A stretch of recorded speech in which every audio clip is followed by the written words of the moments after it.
Like many others within the past month, I found the greatest sport to ever exist. A sport with such finesse, grace, and beauty that it could be considered the greatest art form in history. A sport that for so long was under extreme, toxic practices filled with child abuse, eating disorders, doping, injuries, and within the past year has changed so much for the positive. That sport is figure skating. And through TikTok edits, interviews, and overall vibes, I instantly got hooked to the sport during the Olympics. So here's how I found the greatest sport in history. The day was Saturday, February 14th, 2026. I'm scrolling through TikTok like I normally do, and something pops up that catches my eye. An interview with America's new sweetheart, Alyssa Liu. 10 TikToks later, Amber Glenn pops up, and then 5 more, Isabel Levito. And finally, just 2 TikToks after Isabel Levito popped up, Ilya Melanin popped up. I didn't think much of it at the time, but what came next sent me down a spiral I might never recover from. Sunday, February 15th, 2026. I wake up and I open TikTok, and before you ask, yes, I am addicted. Yes, I average many hours a day on the app. Yes, I need help.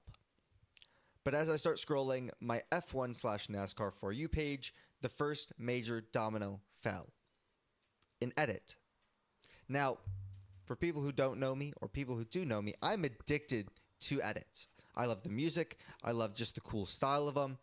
Any edit, I'll be mostly a fan of. I have about 3,000 edits saved on my personal account. 3,000. Just let that sink in. And it ranges from sports to movies to whatever. Again, I know I have an addiction. No, I am not going to get help. But the edit in question was about the Blade Angels, aka Alyssa, Amber, and Isabeau. I liked the edit because it was a good edit, and I scrolled some more. Then it happened again, and again, and again.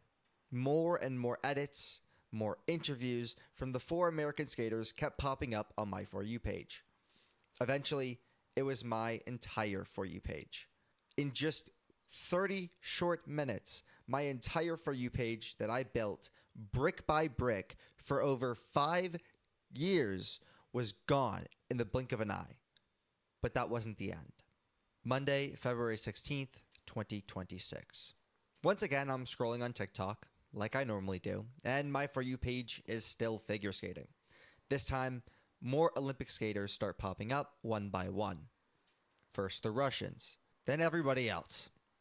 And now, I was at the point of no return. After an hour of scrolling, I go onto Instagram Reels, where my For You page was still motorsports and soccer. And I was safe for a little bit, but it wasn't like that for long. They started popping up there too. I was surrounded. And with nowhere to go, I made the decision. I would watch the Women's Figure Skating Olympic Short Program the next day, Tuesday, February 17th, 2026. I woke up sick, so I slept pretty much until the short program had started. I had no expectations of what was going to take place. No clue what figure skating actually was. I did no research beforehand. All I knew was that most of the Russians were banned, and Amber Glenn and Alyssa Liu had a real shot at the gold. Beyond that, darkness. I fired up my laptop and I turned on the event, and it completely shocked me. Unlike the aggressive or boy band-esque sports that I've come to know and love, figure skating was in a different league. They were literally different gravy. It was elegant, suave, entertaining. It was a change. A very pleasant change at that. As I continued to watch, I enjoyed it more and more, and I still didn't understand a single thing. What does a jump constitute? What is a toe? What is a heel? What is an axle?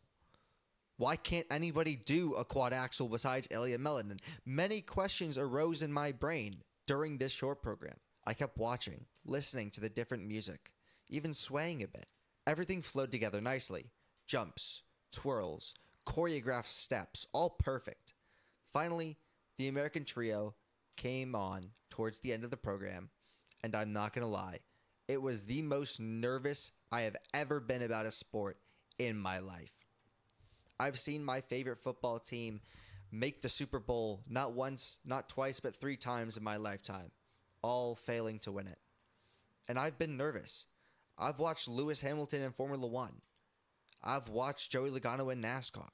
And I've never gotten as nervous as I was watching the 3 Americans skate for their life. Alyssa and Isabeau were damn near perfect in the short program with elegant and poised performances, while Amber fell, which landed her in 13th place. It was rough, but it got better. Minutes later, the short program came to an end with Amy Nakai in first, Kaori Sakamoto in second, Alyssa in third, Isabeau in 8th, and Amber Glenn in 13th. Overall, my experience watching what seemed like an entirely different universe was a success. It captivated my attention the entire time, and it was fun to watch. Plus, I got to cheer on every single type of skater. But that wasn't even the best part. Wednesday, February 18th, 2026. It's about 3 p.m., and I'm going through Instagram stories, and something pops up that again sparks my interest. An ad for Stars on Ice. I immediately went to the website and looked for who was skating in it.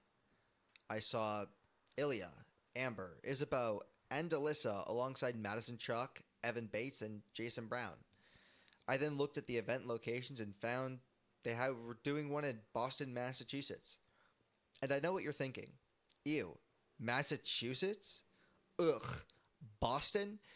And while you are correct if you were thinking that, it's the closest place to me currently. So I immediately called up my sister and pitched the event to her. An hour later, she gave me the thumbs up to buy the tickets, and for just $92.05 for both tickets, I am now happily going to Stars on Ice in April. Mind you, just 5 days ago, I didn't even know who these skaters were or that this sport even existed. But I was officially hooked and went full on into learning the sport. Now, sidebar real quick, you may be thinking to yourself, wow, this guy seems autistic as fuck. Thursday, February 19th, 2026. It's day 5 now of trying to figure out what the hell figure skating is.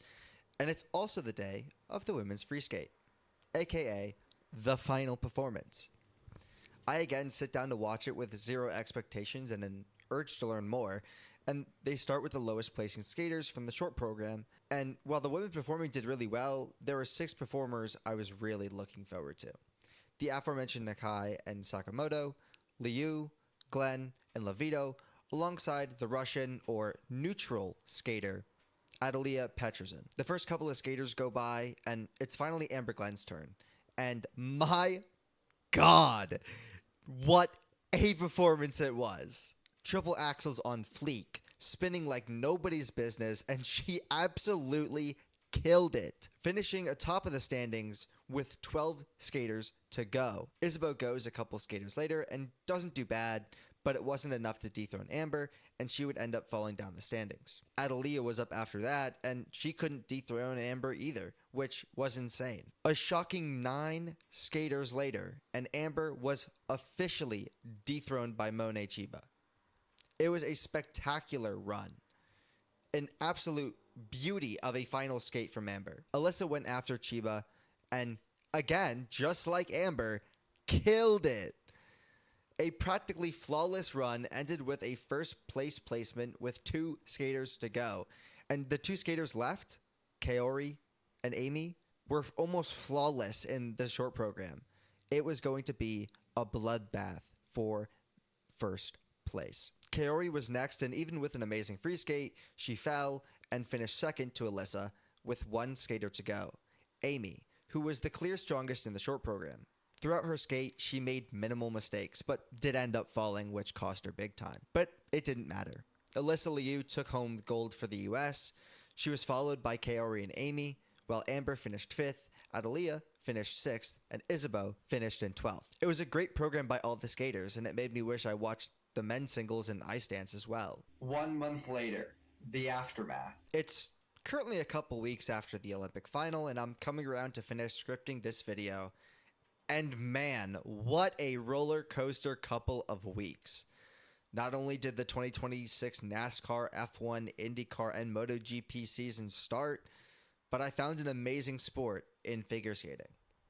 Now, before the video ends, I do want to bring up the positive changes that Amber Glenn and Alyssa Liu have brought to the sport within the past year. Liu ended up retiring following the 2022 Olympics, where she placed 6th, and 2 years later she returned with a new mindset.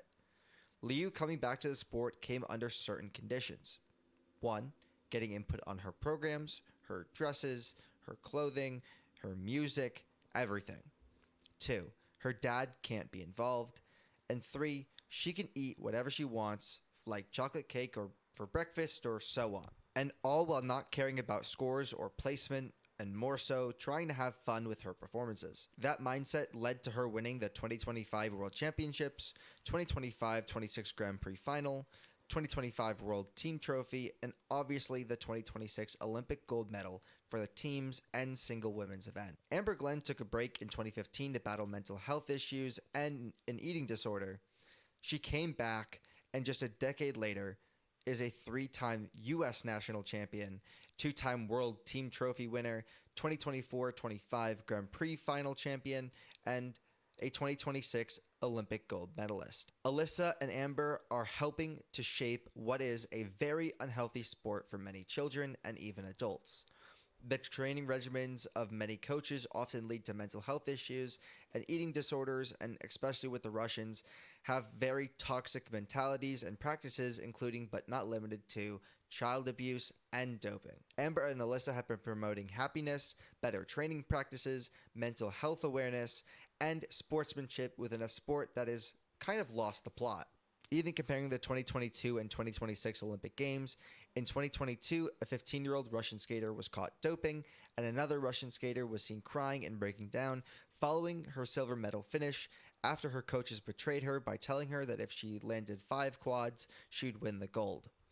That skater was also abused in training. The whole 2022 Olympic figure skating program was a mess and was greatly overshadowed by the 2 Russian scandals.